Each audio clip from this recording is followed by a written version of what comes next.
Oke, baik. Untuk video kali ini kita akan membahas soal-soal OSNK Matematika Jenjang SMA tahun 2025. Di video kali ini kita akan fokus ke kemampuan dasar yaitu soal nomor 1 sampai nomor 10. Mari kita mulai. Ya, ini dia soal nomor pertama. Sedikit informasi mungkin terkait sistem OSNK ini, tiap siswa itu bisa dapat soal yang berbeda ya, baik itu urutannya berbeda ataupun angkanya berbeda. Jadi mungkin bagi teman-teman bisa saja ini bukan soal nomor 1 di teman-teman ya, tapi mungkin teman-teman ada soal yang mirip seperti ini.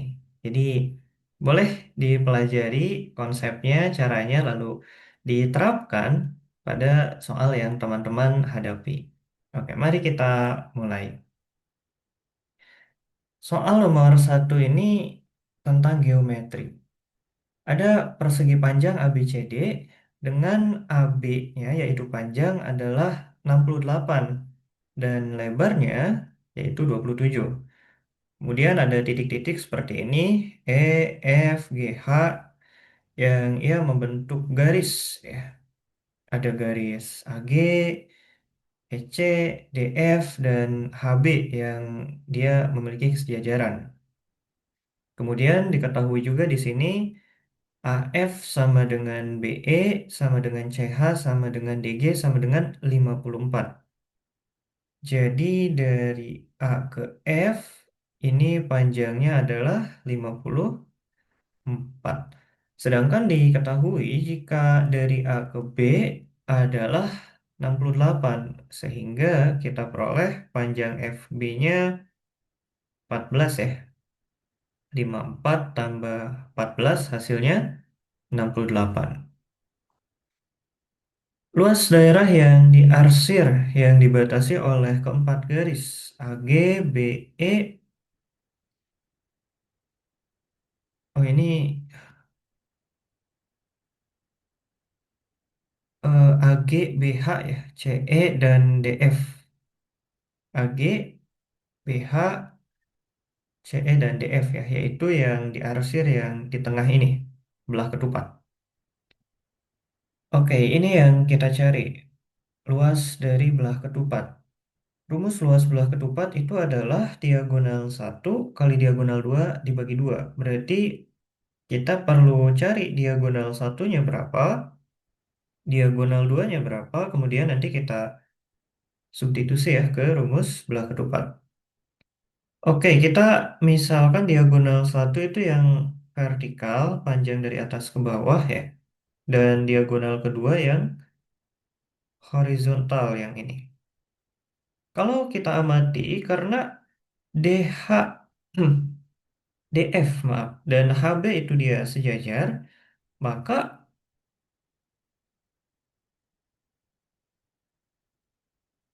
panjang dari diagonal 2 pada belah ketupat tersebut sama dengan panjang dari FB, yaitu 14. Maka kita peroleh panjang diagonal 2-nya adalah 14. Ya, bisa terlihat juga jika mereka panjangnya sama. Kemudian bagaimana dengan diagonal pertama? Untuk diagonal pertama, ini berarti panjangnya sama dengan panjang dari titik F kita tarik ke atas ya tegak lurus sampai bertemu dengan garis HB. Misalkan ini titik EFGHI ya, titik I. Nah, panjang diagonal 1 itu sama dengan panjang FI. Berapakah panjang FI? Kita bisa amati bahwa ada kesebangunan di sini. Kesebangunan antara segitiga DFA dengan segitiga IBF. Misalnya yang pertama, bisa terlihat bahwa sudut DFA ini sama dengan sudut IBF ya, karena mereka sudut yang sehadap. Sudutnya sama besar. Kemudian kita juga melihat ada segitiga siku-siku di sana. Ya, ada sudut siku-siku di sana tentu sama besar. Dan jika dua sudut pada segitiga sama besar, sudut ketiganya pasti akan sama besar juga. Ketika dua buah segitiga, tiga pasang sudutnya itu sama besar, maka kedua segitiga itu sebangun. Artinya di sini kita bisa memperoleh perbandingan bahwa AD berbanding AF ini akan sama dengan IF berbanding FB ya, karena mereka sebangun. Telah diketahui bahwa panjang AD-nya adalah 27 dan AF adalah 54. Jadi kita memperoleh perbandingan AD per AF sama dengan 27 per 54 atau ini sama dengan 1/2 ya. 27 dikali 2 hasilnya 54. Akibatnya IF per FB pun adalah 1/2. Karena FB-nya telah diketahui, panjangnya 14, maka kita bisa memperoleh bahwa IF panjangnya adalah 7.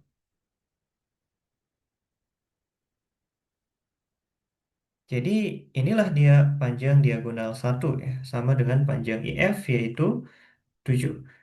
Maka luas dari belah ketupat tersebut adalah diagonal satu dikali diagonal 2 dibagi 2.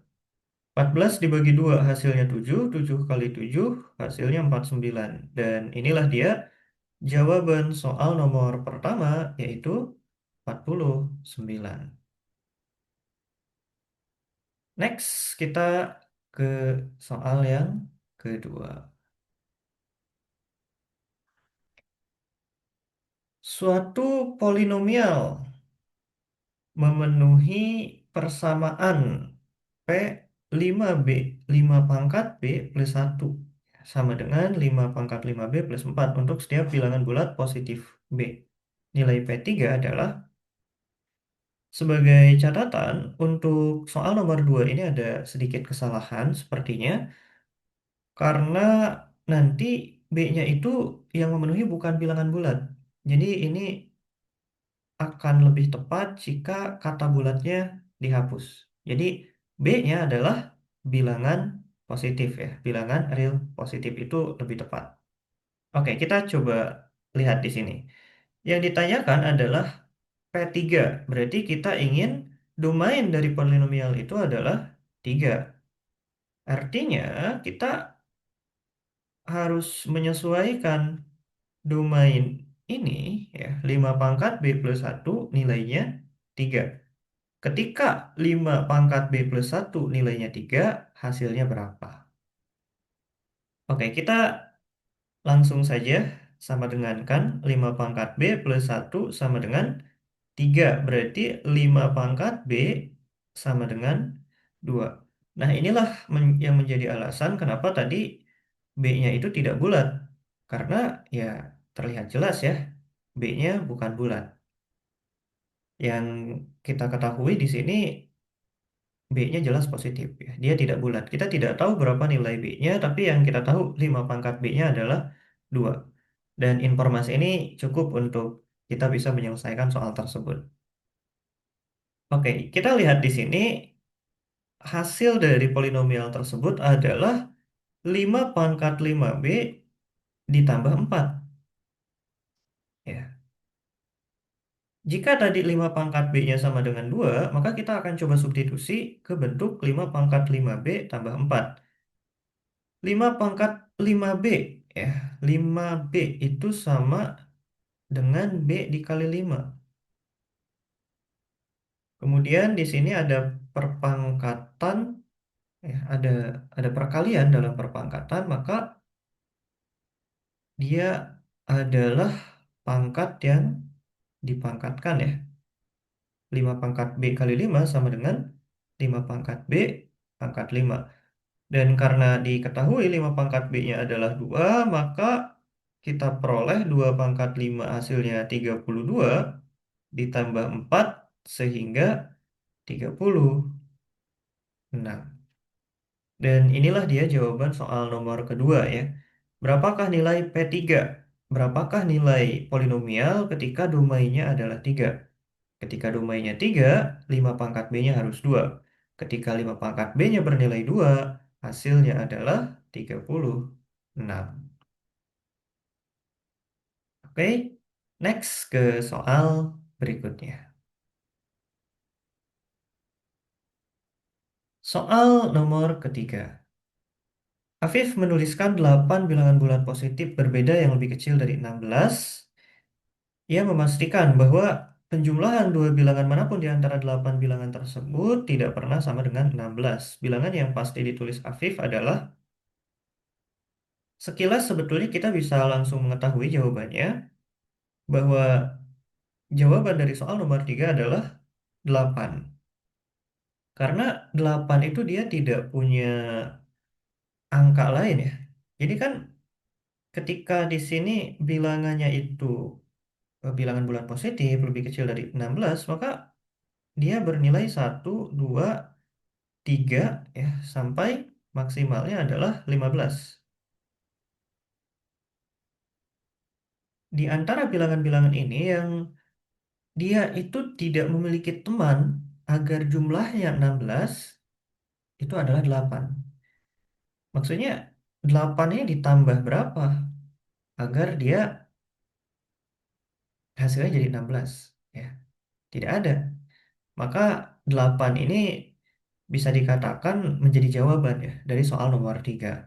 Kalau yang lain kan misalnya satu ya, satu ini punya teman ya. Gimana kalau tiba-tiba Afif juga mengambil bilangan 15, maka 1 tambah 15 kan hasilnya 16 ya. Dia jadi tidak memenuhi. Padahal penjumlahan dua bilangan di antara 1 sampai 15 ini tidak boleh ada yang berjumlah 16.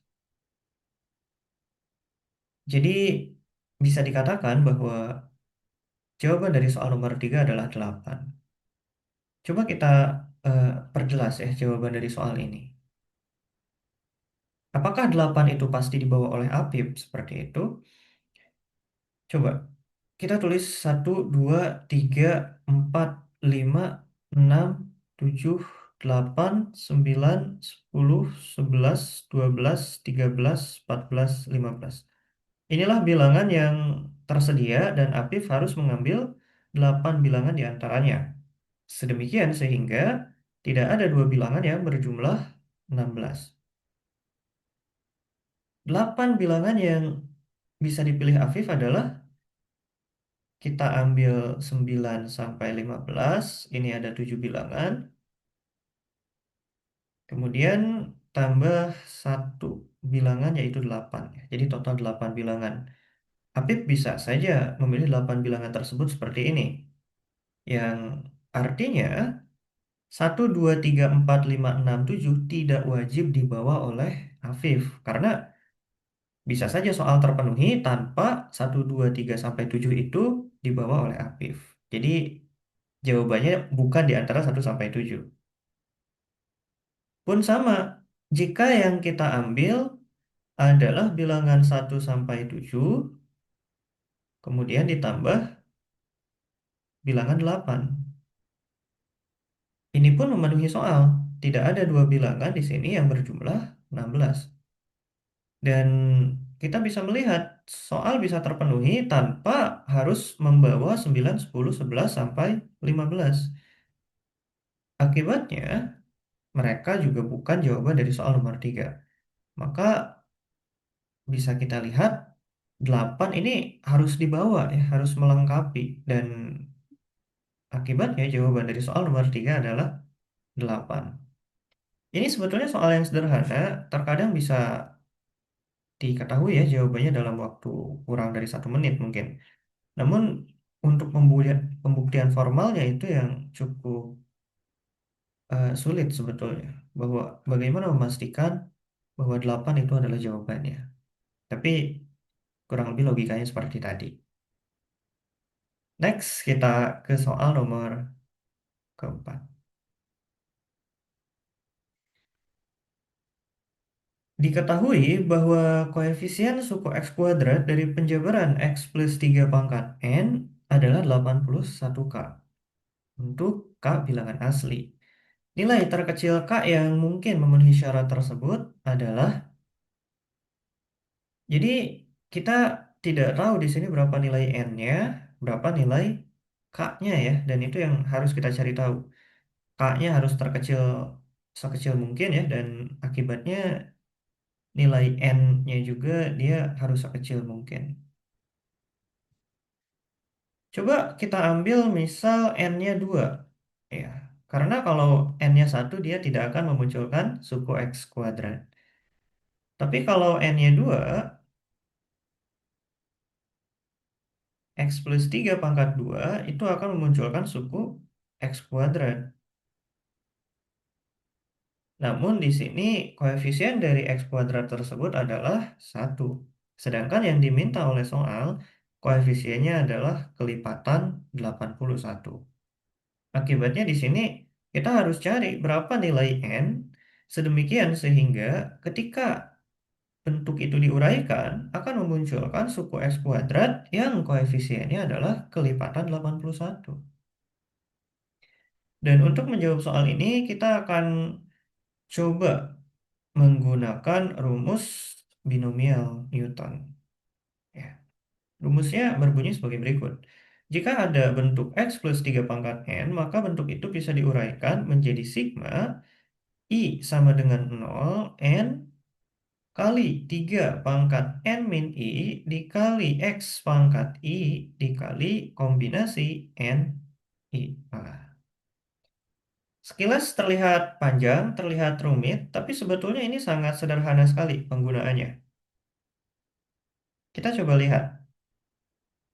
Misalkan kita ingin mengetahui koefisien dari suku X kuadrat. Ya, X kuadrat. Kita lihat di sini, apa yang bisa membentuk menjadi X kuadrat. Di sini ada X pangkat I. Artinya kalau kita ingin bentuk X kuadrat, maka tinggal pilih saja I-nya sama dengan 2. Ya, cukup sederhana ya. Ketika kita ingin tahu koefisien dari suku X kuadrat berapa, kita melihat di sini ada X pangkat I. Ya, tinggal kita pilih I sama dengan 2, maka nanti akan memunculkan X kuadrat. Pilih I sama dengan 2, maka koefisien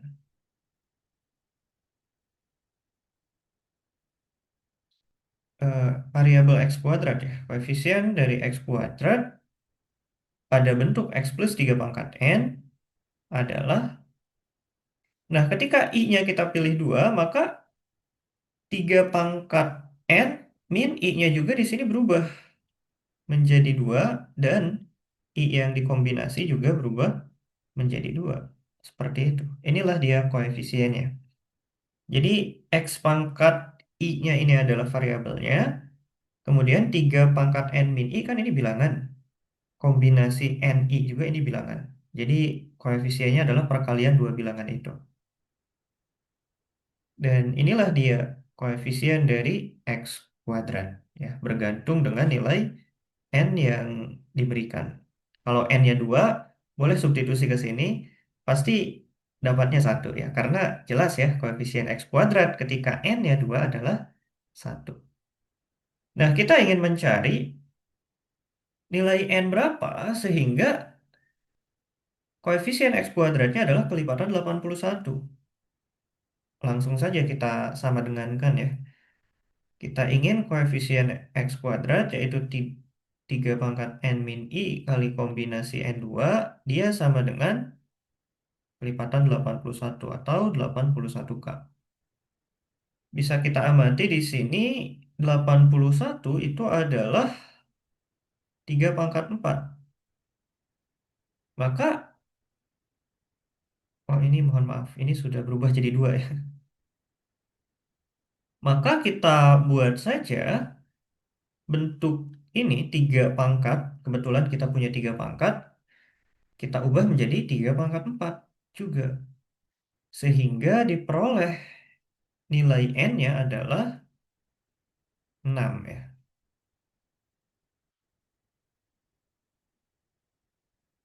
N sama dengan 6. Ketika kita pilih N sama dengan 6, hasilnya adalah 3 pangkat 6 min 2, 3 pangkat 4 dikali kombinasi 62 ya, sama dengan 81 dikali K.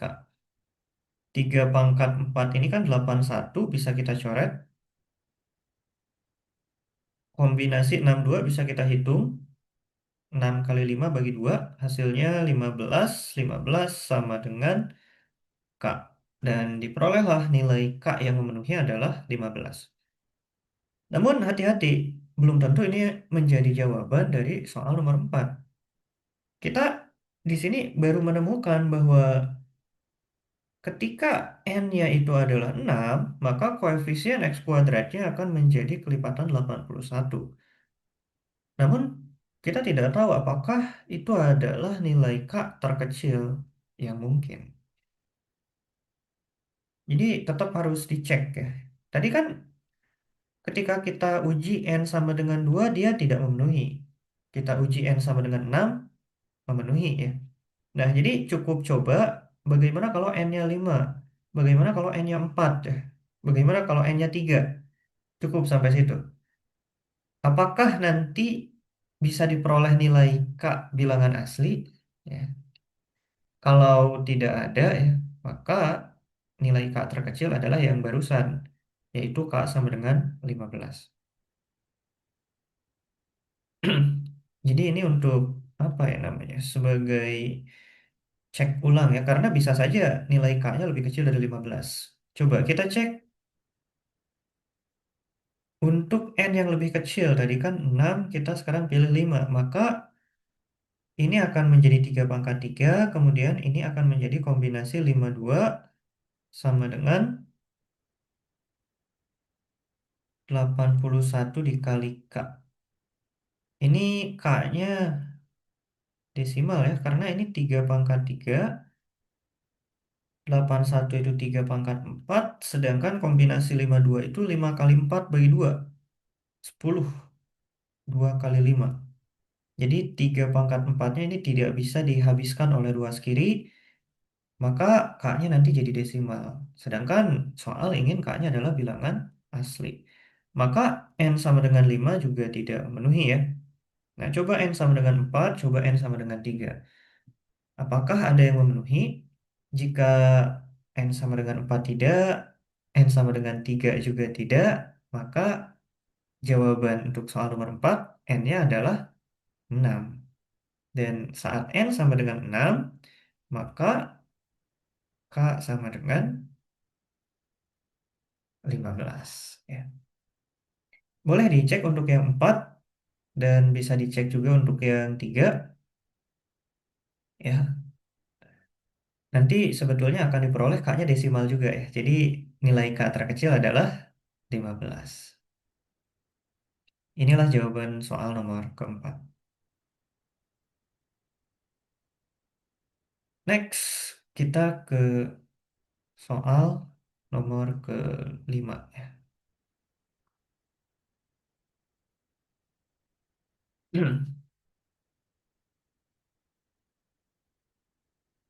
Himpunan. Banyaknya himpunan bagian dari 1, 2, 3, 4, 5, 6, 7 yang memuat himpunan 1, 2, 3, 4, 5 atau 4, 5, 6 adalah himpunan bagian dari himpunan yang anggotanya 7 itu ada sebanyak 2 pangkat 7. Di antara himpunan bagian tersebut ada saja himpunan yang isinya 1 dan 7 misalnya. Kemudian ada juga isinya 1, 4, 5, 6 atau bahkan bisa juga himpunan yang tidak ada anggota sama sekali ya, atau himpunan kosong. Jadi ketika kita berbicara himpunan bagian dari himpunan ini, ya kita sebut saja ini himpunan utama, itu banyaknya ada 2 pangkat 7, yaitu 128. Jadi himpunan bagian dari himpunan utama ada sebanyak 128. Dan ini 3 diantaranya. Nah, yang diminta oleh soal itu bukan ke 128 itu, tapi ada syarat yang diberikan oleh soal, yaitu himpunan bagian tersebut harus memuat 1, 2, 3, 4, 5 atau 4, 5, 6.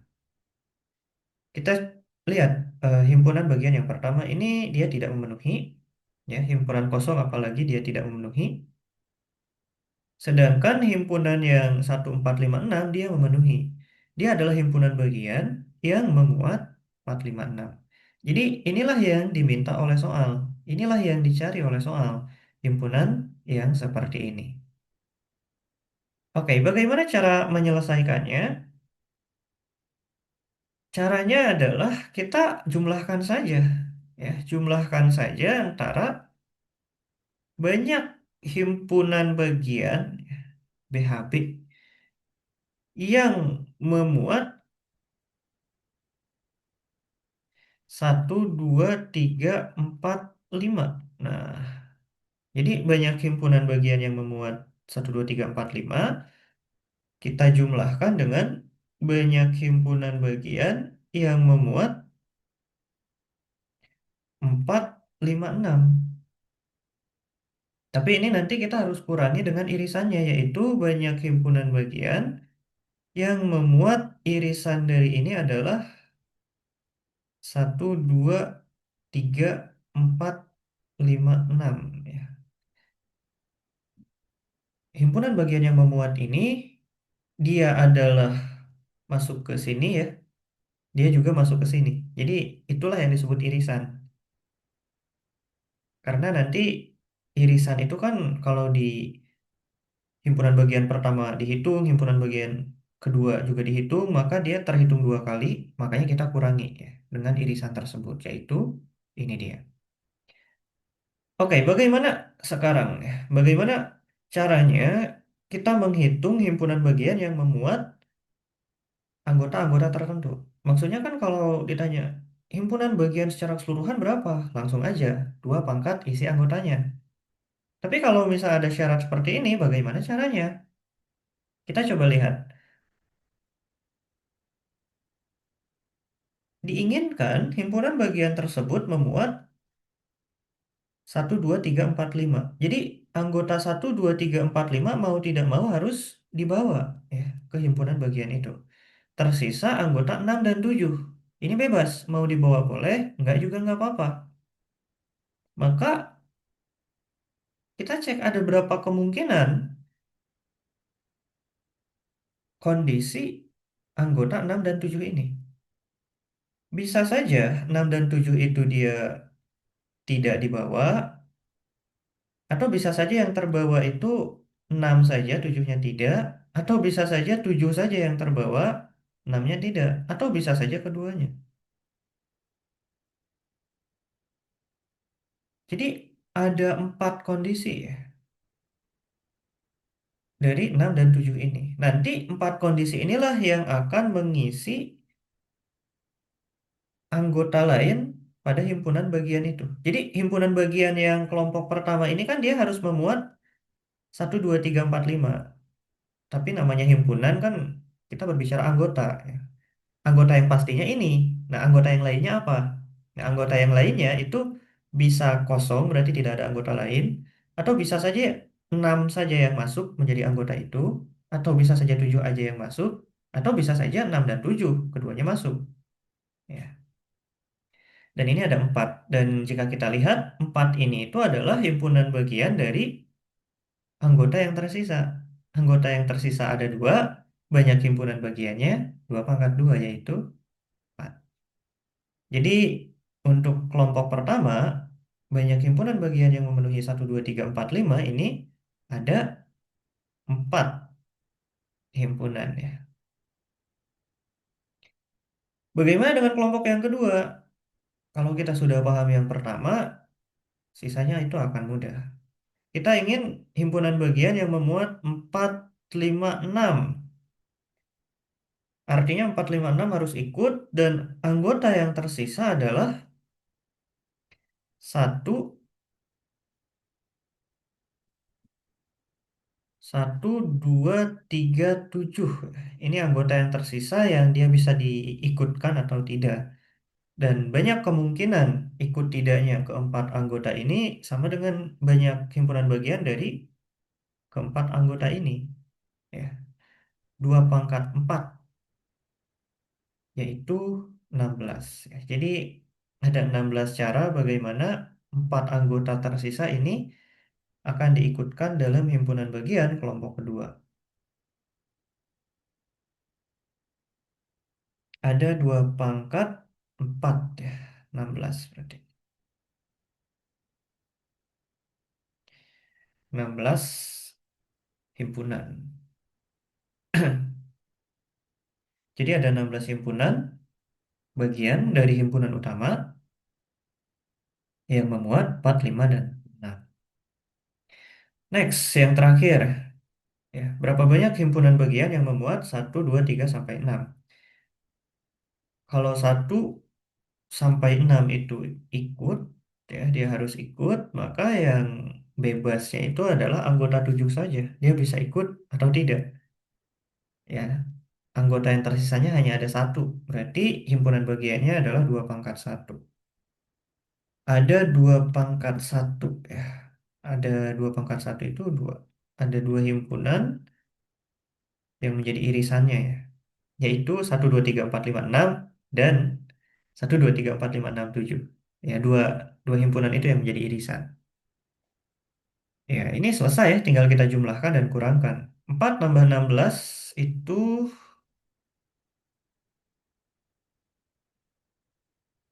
20. Kemudian 20 dikurangi 2 hasilnya adalah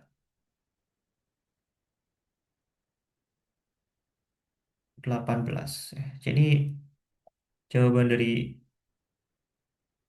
soal ini adalah 18.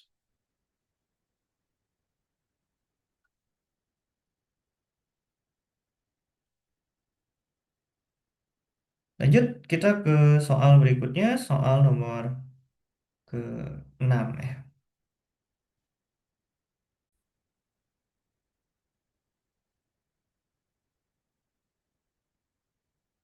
Soal nomor ke-6.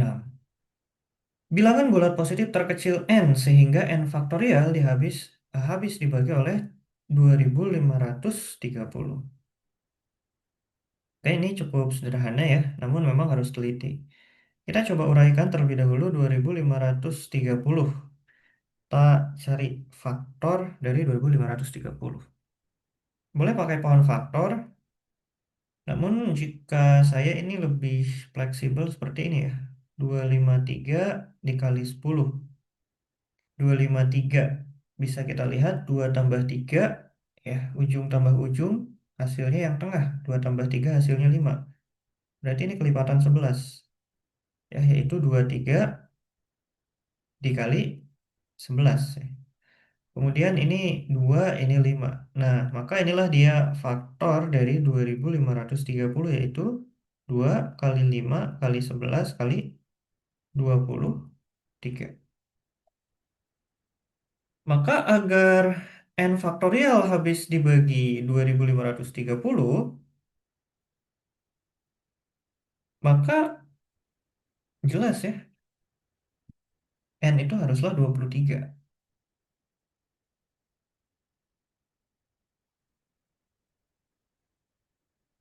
Karena untuk bisa menghabiskan 23 ini berarti harus ada faktor 23 di pembilang. N faktorial itu akan memiliki faktor 23 ketika n-nya minimal 23 ya, karena 23 ini bilangan prima. Jadi n minimalnya adalah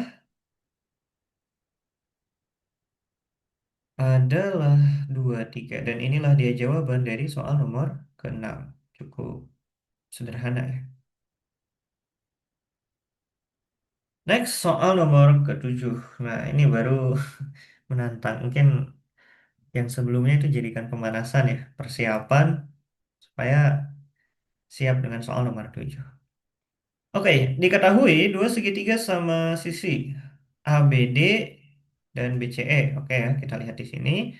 Panjang sisinya sama, berarti kedua segitiga ini kongruen. Ya, panjang sisinya sama, bentuknya sama, ya, semuanya sama. Dan ketiga titik A, B, C terletak pada satu garis, seperti pada gambar. Titik P dan Q masing-masing adalah titik pusat lingkaran luar segitiga ABD dan titik pusat lingkaran luar segitiga BCE. Oke, kita stop dulu sampai sini. Kita akan sedikit bahas tentang lingkaran luar segitiga. Jadi, titik pusat suatu lingkaran luar segitiga itu adalah perpotongan dari ketiga garis sumbu. Jadi segitiga itu ada yang disebut sebagai garis sumbu. Garis yang ditarik dari tengah suatu sisi tegak lurus ke dalam seperti ini.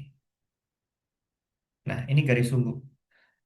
Garis yang ditarik dari tengah suatu sisi ya tegak lurus ke dalam segitiga itu sendiri. Karena sisinya ada tiga, maka ada tiga garis sumbu. Dan perpotongan ketiga garis sumbu itulah yang menjadi titik pusat lingkaran luar segitiga.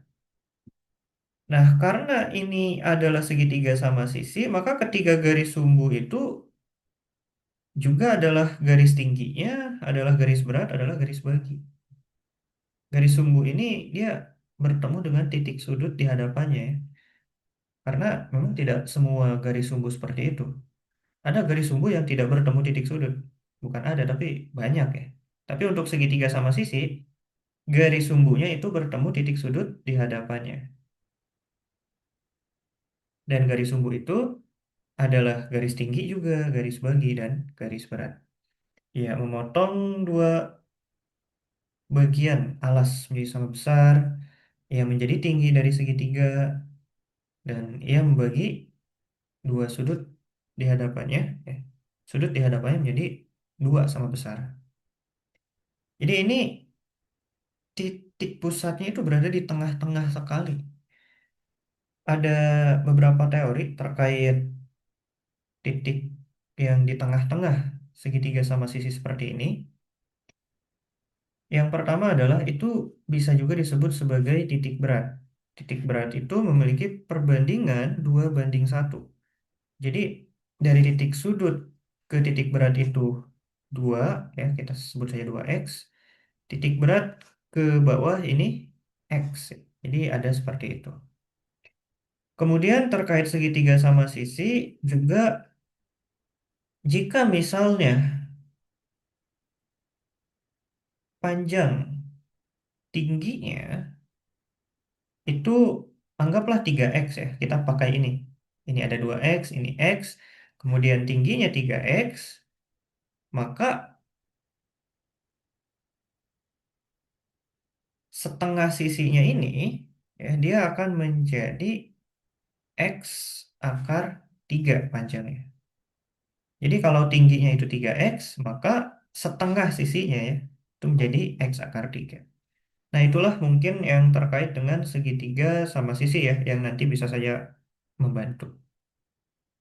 Kemudian di sini, jika luas lingkaran luar segitiga BCP adalah 154. Nah, sekarang segitiga yang digunakan beda lagi, yaitu segitiga BCP. Wah, ini luar biasa ya, segitiga BCP. Kita hapus saja ini bentuk-bentuk ini. Ya, BCP, oh, ini dia. Seperti itu. Ia memiliki lingkaran luar segitiga ya, punya titik pusatnya dan juga punya luasnya. Lingkaran itu luasnya diketahui yaitu 154. Yang ditanyakan adalah lingkaran luar segitiga BPQ. Oke, itu yang ditanyakan ya. Luas lingkaran luar segitiga BPQ.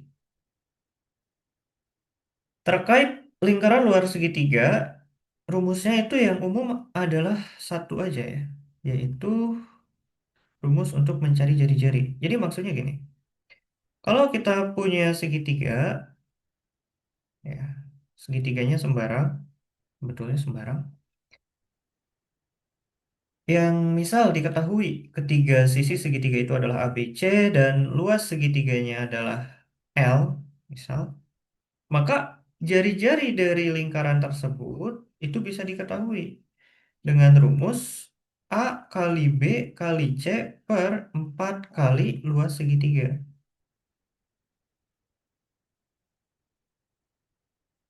Jadi ini yang akan kita gunakan untuk menghitung luas. Ya, ya, kita kita hapus, kita kembali ke soal. Berarti untuk mencari luas dari lingkaran luar segitiga BPQ, tadi pertama-tama kita mungkin perlu cari R-nya dulu, ya. Jadi di sini itu adalah rumus untuk mencari jari-jari. Nah, dari jari-jari itu kita nanti bisa ketemu luas lingkarannya.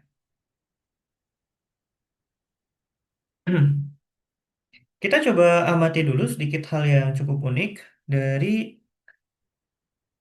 luas segitiga BCP, ya, LBCP dan LBPQ.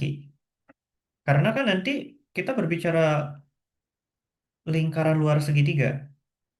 Dan tadi lingkaran luar segitiga itu terkait dengan luas segitiga. Berarti kita bahas dulu luas segitiga dari kedua segitiga itu, yaitu segitiga BCP dan segitiga BPQ.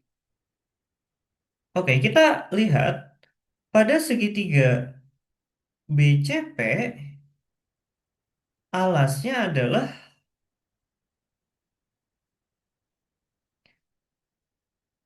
BC.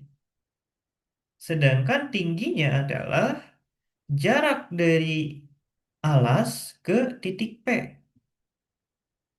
Yang kalau kita pakai pemisalan yang tadi, anggaplah tingginya itu adalah X, ya. Jadi segitiga BCP, alasnya BC, tingginya adalah X. Ya, X dibagi 2. Inilah luas segitiga BCP. Nah, jika kita lihat luas segitiga BPQ, BPQ ini dia segitiganya terbalik, ya, alasnya di atas. Alasnya adalah PQ. Dan bila kita amati, panjang PQ itu sebetulnya sama dengan panjang BC.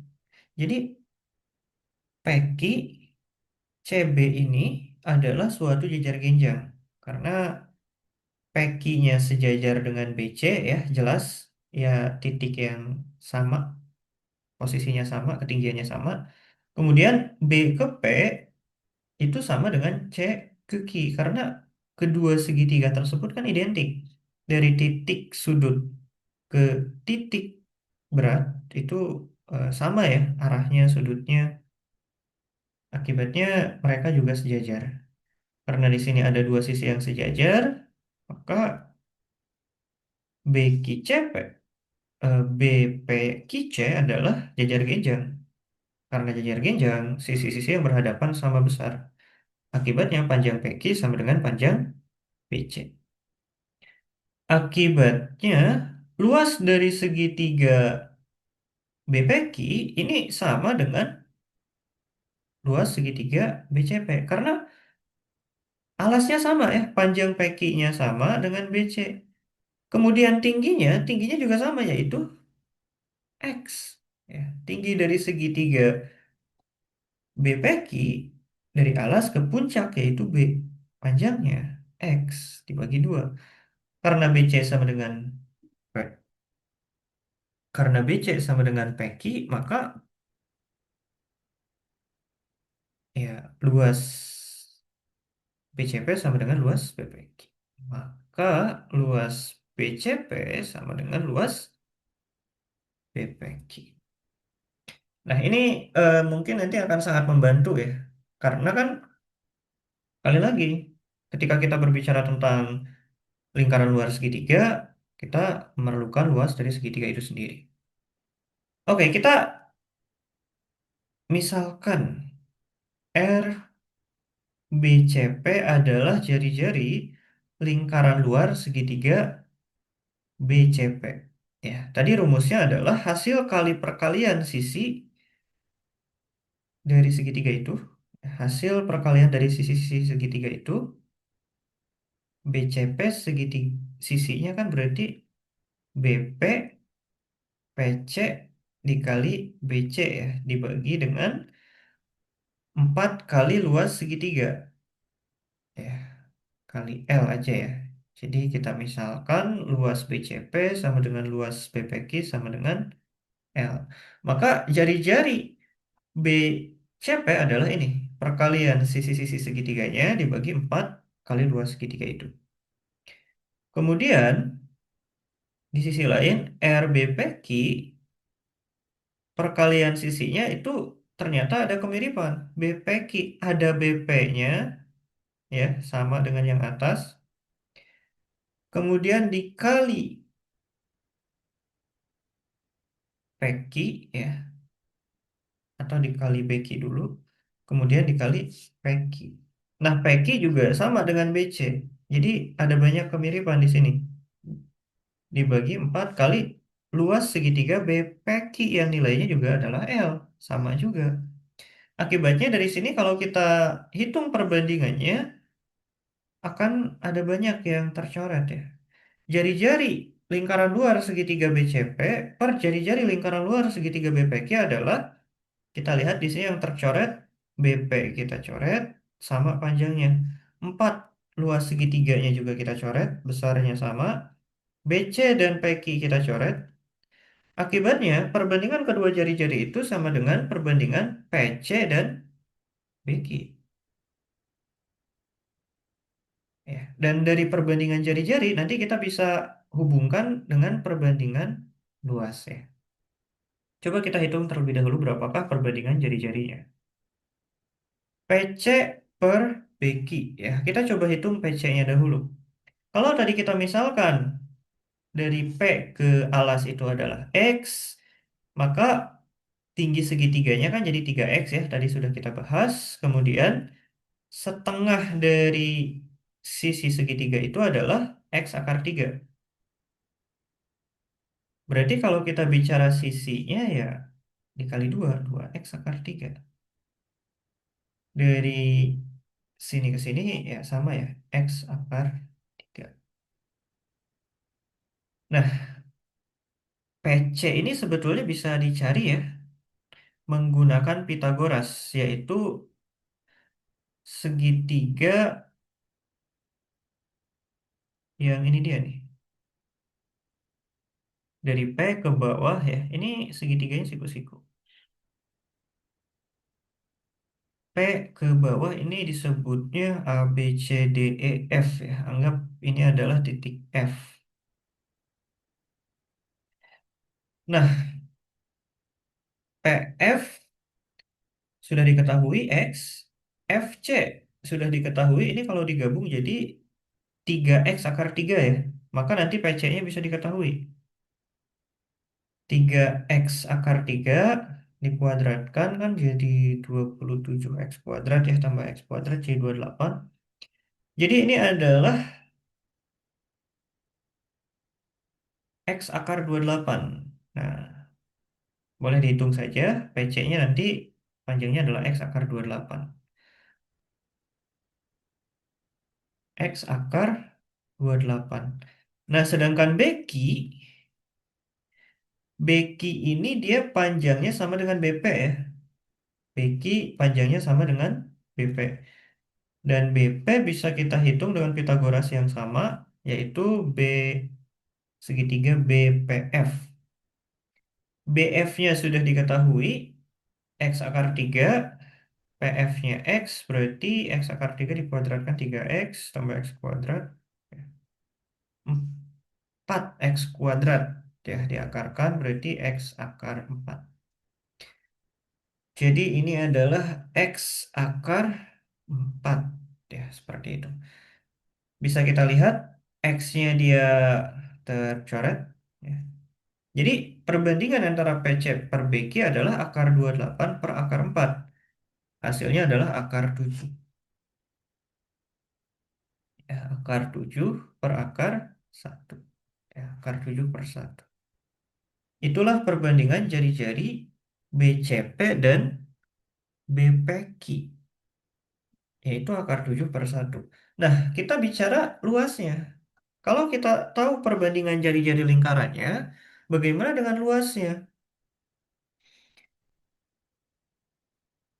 Kita misalkan L, ya. L itu adalah L1 itu adalah lingkaran satu, ya, luas lingkaran satu per luas lingkaran 2 itu memiliki perbandingan dengan jari-jarinya adalah R1 kuadrat per R2 kuadrat. Jadi perbandingan luas lingkaran dengan jari-jarinya adalah seperti berikut. Lingkaran satu per lingkaran 2 itu nilainya sama dengan jari-jari satu per jari-jari 2 dikuadratkan. Ya. Jari-jari satu per jari-jari 2 dikuadratkan.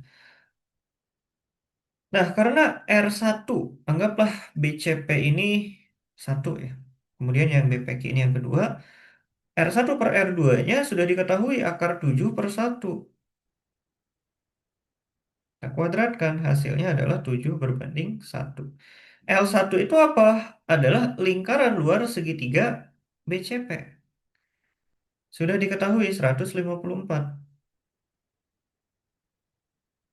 L2 itu apa? L2 itu adalah luas lingkaran luar segitiga BPQ ya. Itu yang ditanyakan.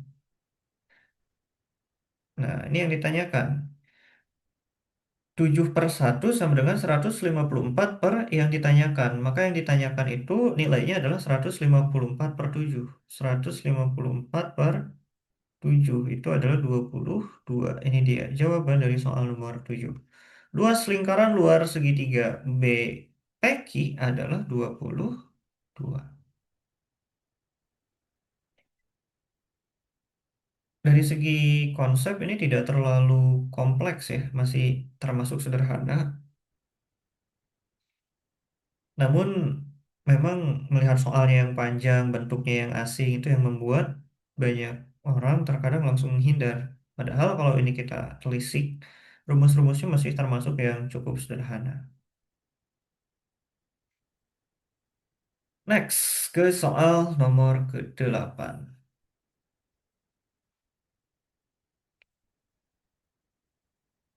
Diberikan trapesium segitiga siku-siku ABCD. Seperti gambar di bawah ini. Misalkan E titik pada AD sehingga BE sama dengan CE ya. Jika AB sama dengan 29, CD sama dengan 34, BC-nya adalah 25 akar 2, maka panjang AE-nya adalah...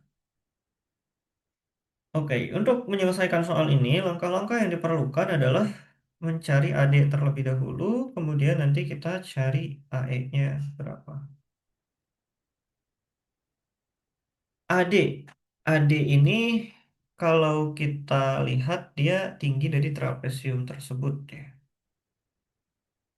Panjangnya sama seperti kita menarik dari titik B ke sisi DC tegak lurus. A, B, C, D, E, F. Nah, jadi AD ini panjangnya sama dengan BF.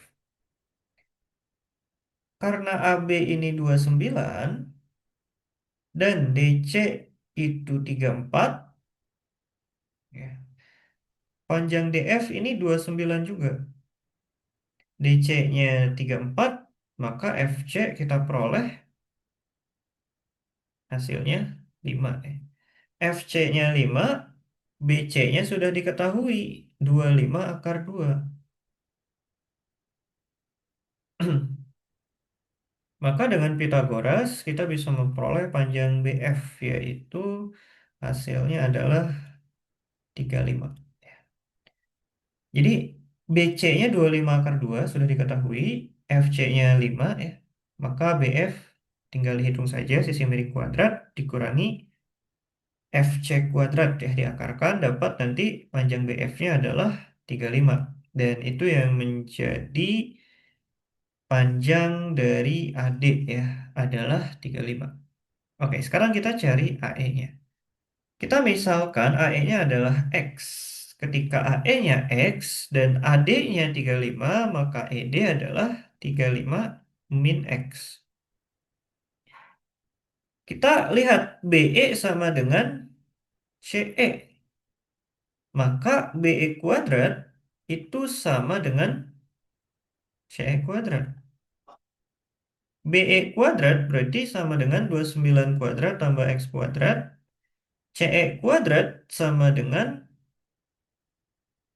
DC ya, yaitu 34 dikuadratkan ditambah 35 min X kuadrat. Oke. Nah, ini nanti kita tinggal sederhanakan, diperoleh X-nya, dan itulah jawaban dari soal nomor 8. Panjang AE-nya adalah berapa? Bagaimana cara menyederhanakan ini? Bebas ya, mau dihitung 29 kuadratnya bisa, atau mau seperti ini juga bisa. Kita kelompokkan dulu, X kuadrat min 35 min X kuadrat sama dengan 34 kuadrat min 29 kuadrat. Kemudian menggunakan sifat pemfaktoran, A kuadrat min B kuadrat sama dengan A plus B. X ditambah 35 min X dikali A min B. X dikurangi 35 min X. Min 35, nah negatifnya berubah ya, jadi positif. Kemudian ruas kanan juga sama ya, 34 tambah 29 dikali 34 kurangi 29. Hasilnya adalah ini 35 dikali 2x min 35 sama dengan 34 tambah 29 itu adalah 63 ya. 63 dikali 5. Kemudian 35 itu bisa kita pecah menjadi 7 kali 5. 63 kita pecah jadi 9 kali 7. Ini kali 5 ya. Jadi bisa kita coret banyak ya. 7-nya kita coret, 5-nya kita coret, sisa 9. Maka kita peroleh 2x min 35 hasilnya adalah 9. 35 pindah jadi 44 dan kita peroleh nilai x adalah 22. Ya, itulah jawaban dari soal nomor ke-8. Nilai x-nya adalah 22. Panjang AE-nya adalah 22. Oke, soal terakhir. Eh, soal nomor 9 ya. Masih ada dua soal. Banyaknya bilangan bulat M sehingga persamaan kuadrat X kuadrat plus MX plus 43 sama dengan M tidak mempunyai akar real adalah suatu persamaan kuadrat tidak memiliki akar real ketika diskriminannya lebih kecil dari 0. Diskriminan yaitu B kuadrat dikurangi 4 dikali A dikali C ya, lebih kecil dari 0. Bisa kita amati ya di sini X kuadrat plus MX plus 43 min M sama dengan 0.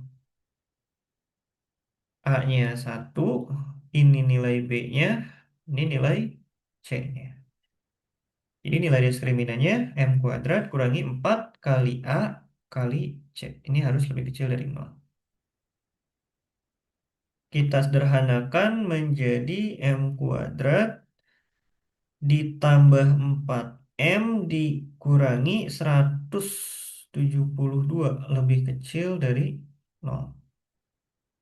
Nah, bagaimana cara menyelesaikan pertidaksamaan kuadrat? Ini harusnya eh, umum diketahui ya, pertidaksamaan kuadrat. Di kelas juga ada kalau tidak salah.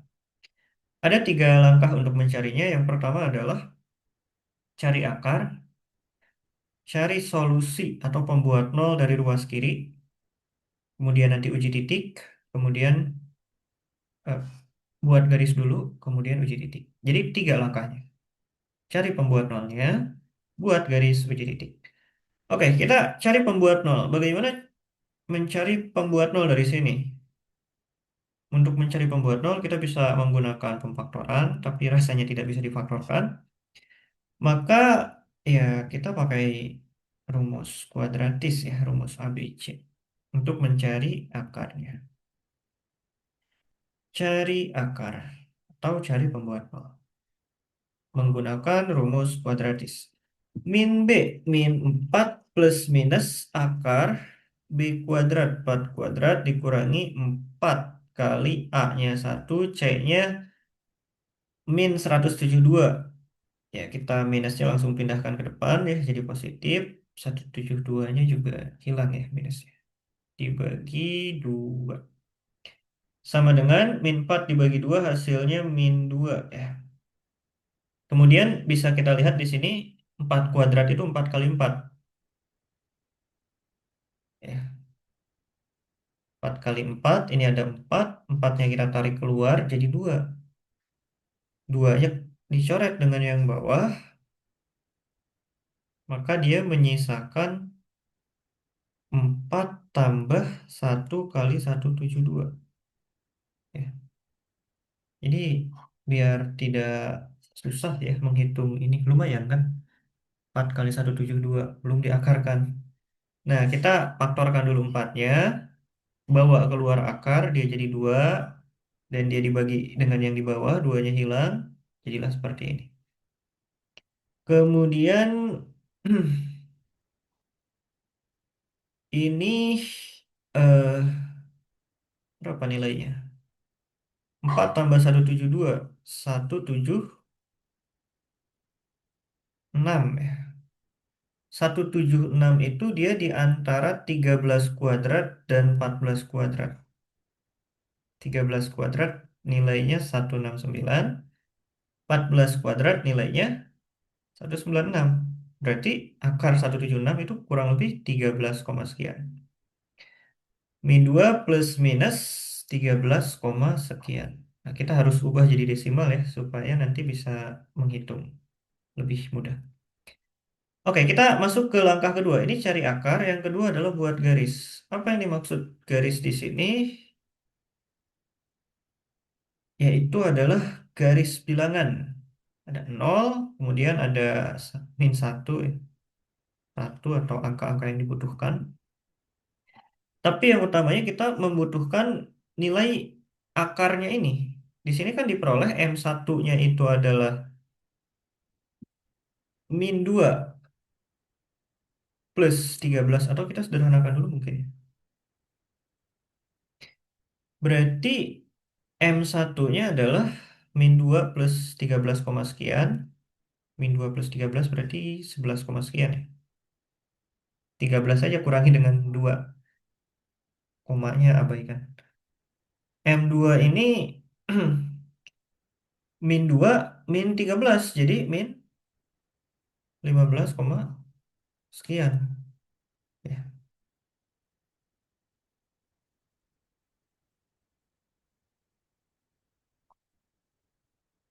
11, sekian itu di sini ada angka 11 di sebelumnya ya. Kemudian untuk min 15, sekian di sini. Sebelum min 15, sekian di sini ada min 15 ya. Nah, kemudian ini dia buat garis.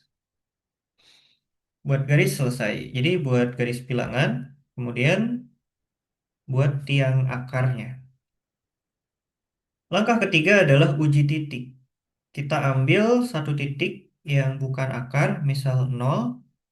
0 kita uji ke ruas yang kita olah, yaitu ruas kiri. 0 kuadrat tambah 0 kurangi 172, hasilnya negatif, maka di sini akan menjadi wilayah negatif.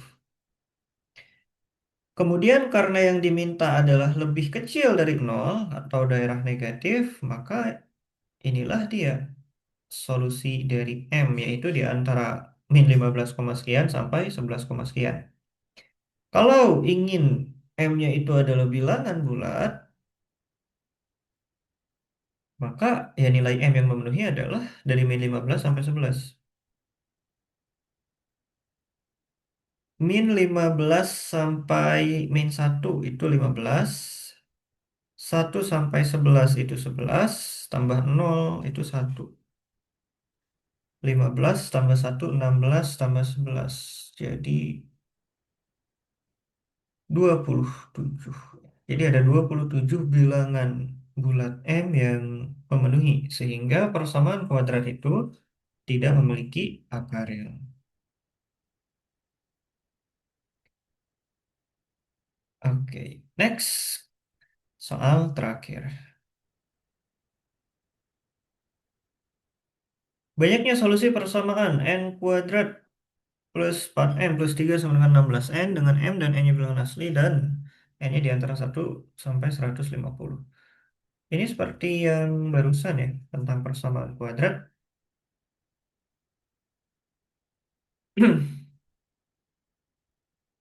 Mari kita selesaikan. Kita mulai dari mencari solusi n1 dan n2-nya terlebih dahulu. Dengan rumus ABC ya, yang sama seperti sebelumnya. Untuk nilai A-nya, A-nya 1, n kuadrat plus 4n plus 3 min 16m. A-nya 1, B-nya 4, C-nya 3 min 16m. Akibatnya n 1,2 min B min 4 plus minus akar B kuadrat 4 kuadrat kurangi 4 kali A-nya 1 kali C-nya adalah 3 min 16M. Dibagi dengan 2.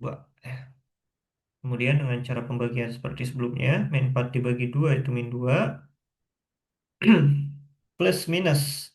Ini juga 4-nya dikeluarkan saja ya. Seperti sebelumnya. Keluar akar jadi 2, 2-nya dicoret dengan yang di bawah. Maka di dalam akar ini menyisakan 4 min 1 kali 3 min 16M. Seperti ini. Inilah N1,2-nya ya. Atau kalau kita sederhanakan lagi, ini minnya masuk ke dalam, min 3 plus 16M ya. 4 kurangi 3 jadi 1. 1 plus 16M. Inilah dia nilai N1,2-nya. Dikatakan N1,2 itu ada dua jenis ya, ada yang positif, ada yang negatif. N1 itu adalah yang positif kita ambil, sedangkan N2 itu yang negatif. Min 2 min akar plus 16 M. Nah, kalau negatif keduanya ini hasilnya pasti negatif. Ya, hasilnya pasti negatif dan karena nilai N itu di antara 1 sampai 150 atau juga ada kejelasannya N-nya ini bilangan asli harus positif, maka ini tidak memenuhi. Jadi nilai N yang memenuhi adalah min 2 plus akar seplus 16M. Ya, ini nilai N-nya. Nilai N di antara 1 dan 150. Sedangkan kita ketahui nilai N-nya itu adalah min 2 plus akar plus 16M. Nah, dia lebih kecil dari 150. Tambah 2 di ketiga ruas ya. Ruas kiri, ruas tengah, ruas kanan. Duanya hilang. Ini akar plus 16M lebih kecil dari 150. Nah, di sini nilai akarnya ini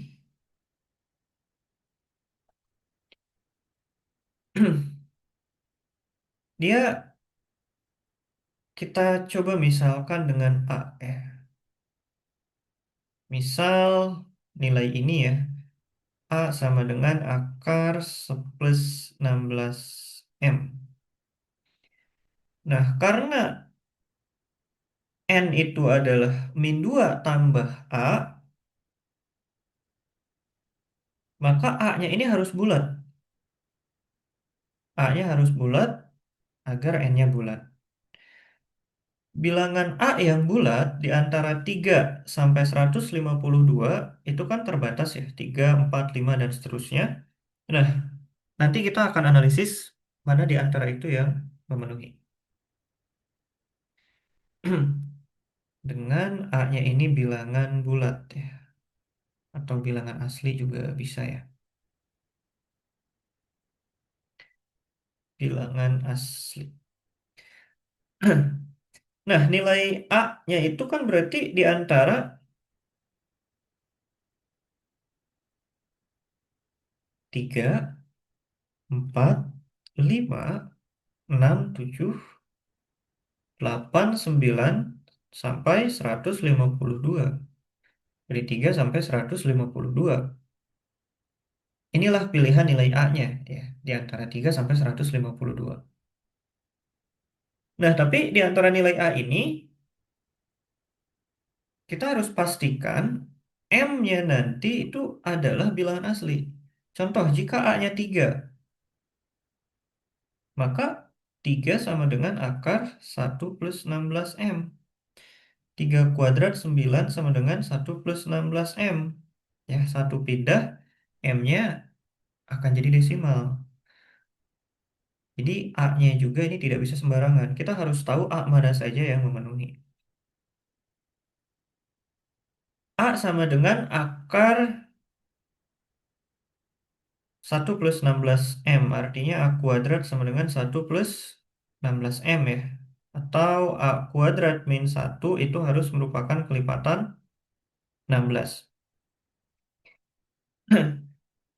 Bagaimana kita mencari A kuadrat min 1 yang merupakan kelipatan 16? Kalau saya melihatnya itu melalui kelipatan 8. Kelipatan 8 ya, paritas dari 8. Paritas dari 8 itu contohnya 8K plus 1. Ini paritas dari 8.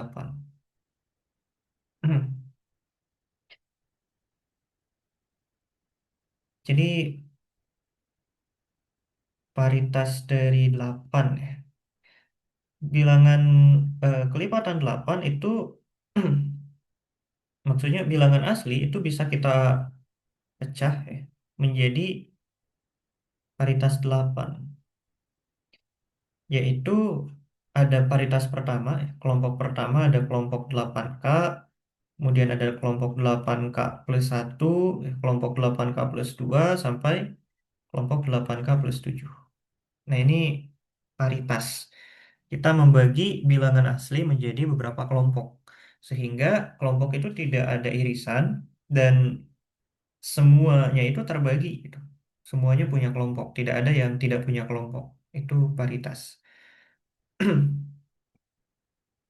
Nah, apa yang dimaksud paritas 8K plus 1? Artinya kelompok bilangan asli yang termasuk kelipatan 8 yang ditambah 1. Contohnya, kelipatan 8 misalnya 8 tambah 1 jadi 9. Kelompok 8K plus 1 itu 9 ya. Kemudian 16 tambah 1, 17. Intinya kelipatan 8 tambah 1. Nah, bilangan kuadrat yang dibagi 16 kita bisa memanfaatkan paritas. Mengapa? Karena ketika paritas 8 ya, kenapa kita pilih 8? Ketika 8K plus 1 itu kita kuadratkan, hasilnya menjadi 64K kuadrat tambah 16K. Nah, ini yang kita ambil. Tambah 1 kurangi 1 sama dengan 16M. Jadi paritas terkecil yang bisa dibagi 16 adalah paritas 8. Kalau paritas 4 dia tidak kuat. Jadi kita ambil 8. Kita amati 8K plus 1 dikuadratkan, hasilnya seperti ini ya. Ada 64 habis dibagi 16, ada 16 habis dibagi 16. 1 min 1 habis. Akibatnya apa? Akibatnya ketika A-nya merupakan 8K plus 1, maka dia memenuhi. Ya, kalau A-nya misalnya 9, 17, dia pasti memenuhi. Coba saja misalnya 9. 9 kuadrat 81. 81 kurangi 1 80. 80 itu dibagi 16 hasilnya 5. M-nya bilangan asli. Jadi kita menggunakan paritas dan bisa dicek ya dari 8K, 8K plus 1 sampai 8K plus 7. Hanya dua saja yang memenuhi, yaitu 8K plus 1 dan 8K plus 7. Untuk cek cepatnya boleh coba saja. A kuadrat min 1 sama dengan 16M. Boleh cek A-nya dimulai dari 0, ya, 1, 2, 3, 4, 5, 6, 7. Jadi cek ininya saja. 0 kuadrat kurangi 1 kan min 1. Tidak habis dibagi 16. 1 kuadrat min 1. 0. 0 habis bagi 16. 1 memenuhi. Gitu ya. Coba cek 2. Coba cek 3. Seterusnya sampai 7 ya. Dan yang memenuhi hanya 1 dan 7. 7 kuadrat 49. 49 kurangi 1 48. 48 bisa dibagi 16. Jadi hanya dua paritas saja yang memenuhi, yaitu yang 8K plus 1 dan 8K plus 7. Ya, dia yang memenuhi. Maka tugas kita adalah mencari banyaknya kelompok 8K plus 1 dan 8K plus 7 dari 3 sampai 152 ini ada berapa banyak kita. Bebas ya cara menghitungnya bagaimana. Kalau saya sendiri cara menghitungnya itu dengan menambahkan dua kemungkinan A yaitu 2 dan 1. Ya. 1 dan 2 jelas tidak memenuhi. Tapi maksudnya adalah agar perhitungannya mudah. Jadi daripada menghitung paritas dari 3 sampai 152 ya, nanggung lebih baik dari 1 sampai 152. Lebih mudah untuk dihitungnya. Nah, setiap 8 bilangan ya, 1 sampai 8 pasti ada dua bilangan yang memenuhi, yaitu tadi ya yang 8K plus 1 dan 8K plus 7. Jadi setiap 8 bilangan ya, ada dua yang memenuhi.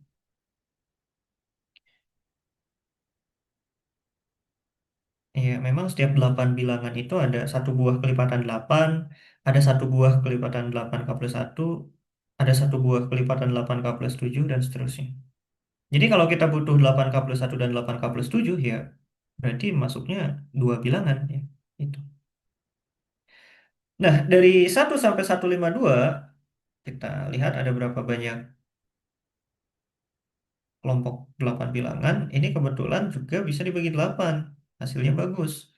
160 bagi 8 itu 20. 152 bagi 8 itu 19. Jadi ada 19 buah kelompok 8 bilangan. Setiap 8 bilangan ada dua bilangan yang memenuhi. Maka dari 1 sampai 152 ini ada 19 kali 2, 38. Ada 38 bilangan A yang memenuhi. Tapi kan satu itu bukan ini ya, nggak kita hitung. Tadi satu terbawa ke sini. Ya, satu terbawa ke 38 ini. Satu itu dia kelompok 8K plus 1 kehitung. Cuma kan A-nya nggak ada satu ya. Dia cuma kita pinjam saja. Maka 38 kurangi satu hasilnya 37 dan inilah banyak nilai A yang memenuhi. Ketika A yang memenuhinya ada 37 ya. Satu buah nilai A itu menghasilkan satu buah solusi. Contoh, ketika A yang memenuhi misalnya 7 ya. A 7 itu memenuhi. Ini akan menghasilkan satu buah solusi. M-nya sekian, N-nya sekian. M-nya berarti kalau A-nya 7 kan 7 kuadrat 49 kurang 1, 48 bagi 16. 3 ya. N-nya ini min 2 tambah A. A-nya 7, min 2 tambah 7 kali. Jadi satu buah nilai A menghasilkan satu buah solusi M, N. Ada 37 nilai A, maka ada 37 solusi M dan N. Itulah jawaban dari soal nomor 10 yaitu 37. Semoga bermanfaat.